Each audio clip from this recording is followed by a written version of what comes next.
Hello there. In this video we're going to do some control tests and figure out which tests are being violated or if these are perfectly in control. And first thing we're going to do is set up some boundaries and label our A, B, and C zones. So for both of these sets of data, the mean is 4 and the standard deviation is 1. Wow, it is really hard to draw a perfectly straight line on this thing. Okay, so those are the means, and then we'll go through and get our standard deviation lines for A, B, and C zones. Okay, now for the labeling, I always forget this part, but the outermost region, that's actually the A region. And then it's going to go B, and the innermost one, that's going to be, whoops, that's actually shifted down there. Let's see here, that's C, that's B, and that's A. There we go. So A, B, C, B, A. Okay, so the close ones are C. And then we can go through and start checking which tests are being met. So I want to organize my slots some way, so I'm just going to write the numbers 1 through 8 and then go down the list and cross them off as we eliminate them from being options. Now I'm actually looking at the pictures of the 8 tests right now. You're not going to have to memorize them. It is a good idea to know generally, like, oh yeah, there's a super outlier test. There's one where if they're, in the 2 out of 3 in the far extremes, or 4 out of 4 in the kind of far extremes, or one where it's generally increasing, generally decreasing. Have a sense of what kinds of tests are out there, but you'll have access to the pictures, and you can look at the numbers. So test 1 is the super outlier test. And I guess we could do test 1 for both of them. I'll go in order. Nothing exceeds that line, nothing's below that line. So for this first one, test 1 is out. Test 2 is 9 observations in a row on 1/2 of the chart.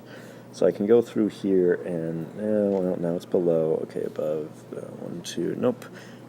1, 2, 3, 4. So test 2 isn't being met either. Test 3 has to do with 6 in a row that are steadily increasing. Now this is kind of bouncing up and down, so I'm looking for the longest line of increasing. Down, down, 1, 2, 3, up. Now it's up again.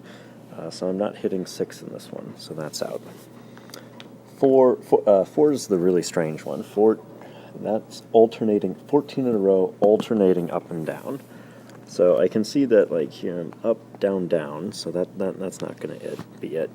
But now I got down, up, down. Okay, so that can't be it. Down, up, down, down. Okay, so it's not going to alternate down up here. 5 is 2 out of 3 in zone A or beyond. And I'm not actually hitting anything in zone A for this one. There's simply nothing that far out, so we'll cross that one out.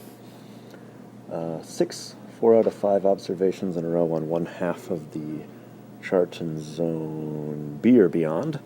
So I'm looking for that zone B threshold. And I see one here, but then it doesn't have any friends. I see one here, and it also doesn't have any friends, so that's kind of out. Here, that guy has a friend, 1, 2, but it's only 2 of them, and I need 4 out of 5. So, off the list. 7, 15 in a row in the 2 C zones. Now, I think I only have 15 dots here. Yeah, if you look at this bottom part, there's only 15 dots, and some of those dots are outside of zone C, so that one's not going to be met. And then the last one, our standard one where standard deviation increases, 8 in a row, none in zone C, and I have a whole bunch in zone C here. So this one is, we're going to say it, in control. There we go. Okay, on to the next one. No super outliers, so that's off. 9 in a row on 1/2 of the chart. Let's see here. 1, 2, 3, 1. Yep, nope, that's out of there too. Then we got 6 in a row steadily increasing. This looks pretty jagged, so I'm not seeing any streaks. Okay, alternating up, down. Up, up, okay, so that's out. Up, down, up, down, up, down, up, down, up, down, up, down, up. Okay, so maybe. Now, how many times did we count that? So let's see here. Boom. 1, 2, 3, 4, 5, 6, 7, 8, 9, 10, 11, 12, 13. But wait.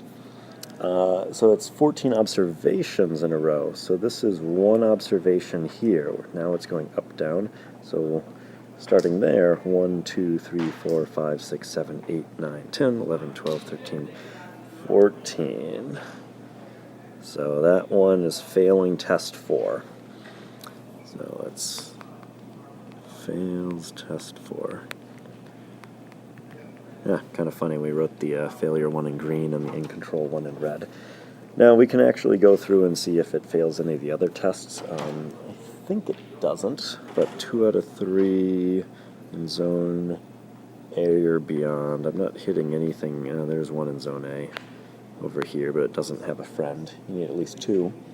4 out of 5 in zone B. Nope. Nope.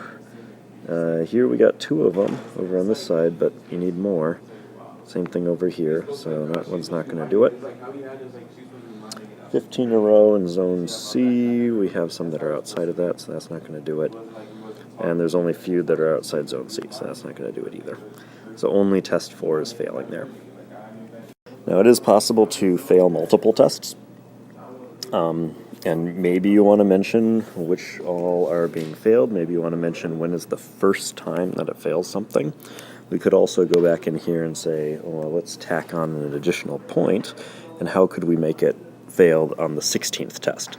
Now, obviously, you could make it like skyrocket up to a super outlier and have it fail test 1, but, it always feels like that's kind of cheap, so what are some other ways to do that? And I think this one alternates pretty closely, so I don't know if you can make it fail on the 16th. You might have to go to the 17th and then have it do, let's see, change color, have it like shoot down here to A and shoot over here to A, and that would fail the 2 out of 3 one, which is fails test 5, 2 out of 3, in A or beyond. Okay, kind of long there because we had to do a whole bunch of casework. Thanks for watching. Character and Scholarship for Life.